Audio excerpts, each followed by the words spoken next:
Hello and welcome to another episode of Cooking with Karl.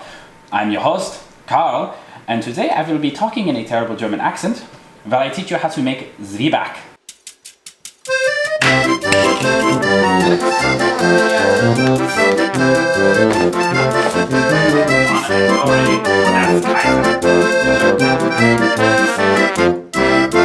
Zwieback is a staple German food in the German rations of World War I. Modern Zwieback is very different in shape and some of its makes. It comes in more of a slice shape now, whereas back then they look like miniature Scrabble pieces. Now, in order to properly make this, I will be making something a little bit more modern. I couldn't find reliable sources on how to make historical Zwieback, so apologies for that. However, with the right amount of Zwieback, you will be able to feed your forces for a very long time and give them the proper accurate rations without them complaining about the farm that you will have to use the other ones. Now, to properly make this, you will want some flour, some salt, cinnamon, nutmeg, an egg, butter, milk or half and half, depends on how you would like it, and some Zucker, or sugar for you non-German speaking Schwein. On top of all that, you will also want yeast.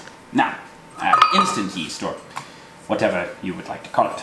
Now, you want 4 cups of flour.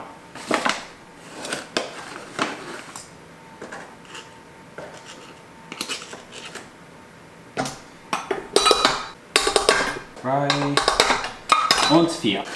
Now you want to set the flour aside, as you don't need it later. This will be the only thing you need later, so make sure you keep it off within reaching distance.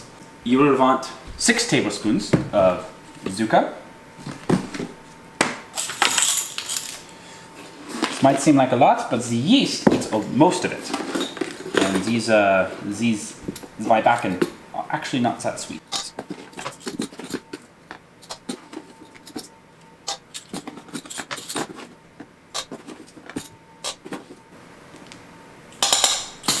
Alright, once you have the Zucker, you can actually just put this away. You will not need it anymore. Next step, you will want to put in 2½ teaspoons of your instant yeast. Eins, zwei. The yeast you can also put away as you will not need it anymore. Up next is 1¼ teaspoon of das Salz. You will need 1/2 teaspoon of cinnamon. You can add more if you want or if you're sadistic. And you will need some nutmeg. Now it says, the recipes as I found says 1/4 to 1/2 teaspoon nutmeg. I really like nutmeg, so I will put in 1/2 teaspoon. Now, both of these can also go away, as well as the salt, as you will not need them anymore. For the sake of this video, I'm not going to try to cut this and not put those away. Up next, you will need 4 tablespoons of butter. Now, this has not had time to really melt, so I will need to cut it up into pieces. There were no microwaves in the turn of the century, so I will cook without microwaves. But I will take advantage of this handy-dandy mixer here.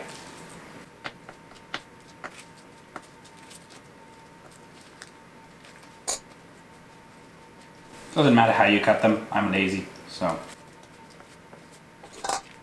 Alright.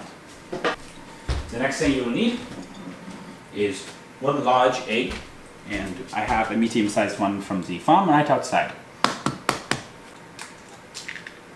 Now, the last thing that you will need before actually mixing this all together is lukewarm half and half or milk.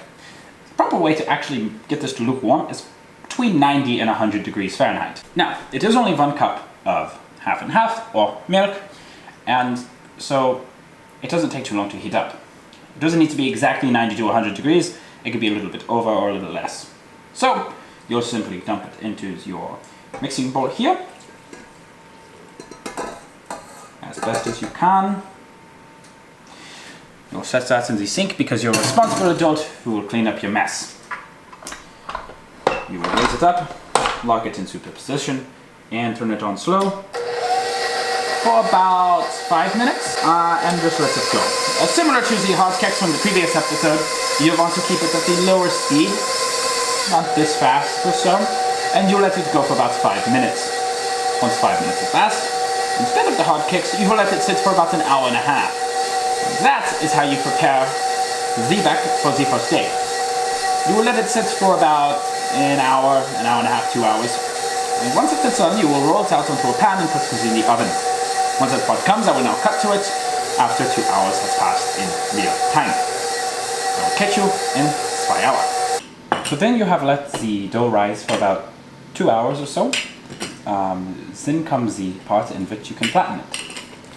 And you're going to want to flatten it to about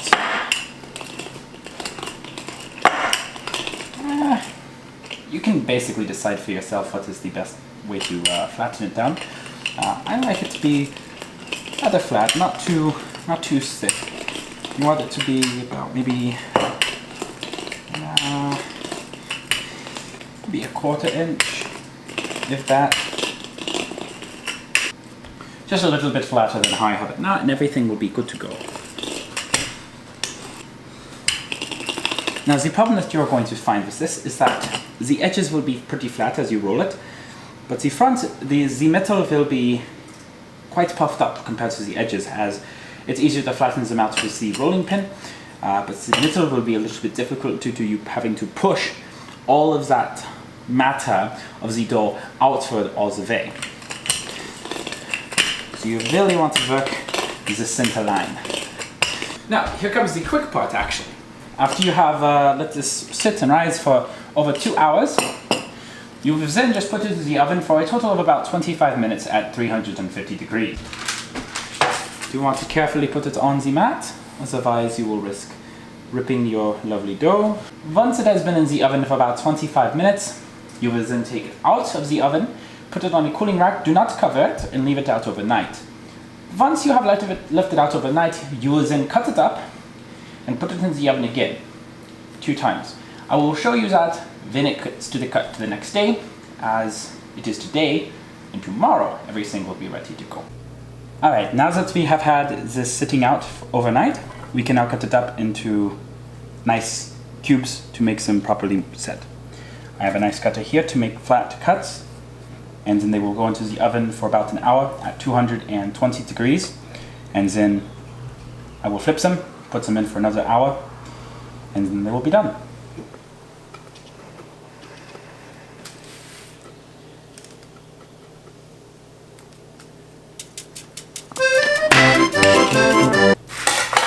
Alright, now that you have them all cut up, make sure you separate them so that they cook evenly. Now, I won't be showing you the finished product because it's going to take far too long for these things to finish, and between now and then, it's going to be about 2 hours before they're finished completely. But I do have some already made, and so this is what they should look like when done.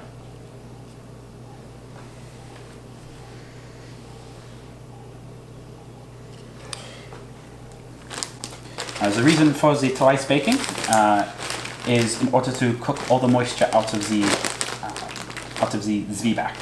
This will help it last longer and give it a nice crispy feel to it that almost tastes like a hard graham cracker.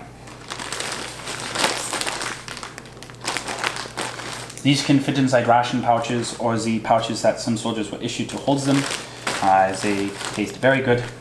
Sometimes you might want to make them a little bit thinner than how I actually have them, but yeah, that is how you make Zwieback. Very lengthy, but not too difficult.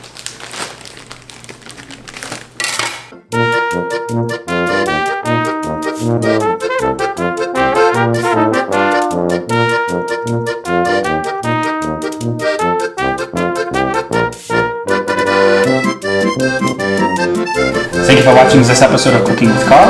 I'll be back in the next one, cooking Ibswurst.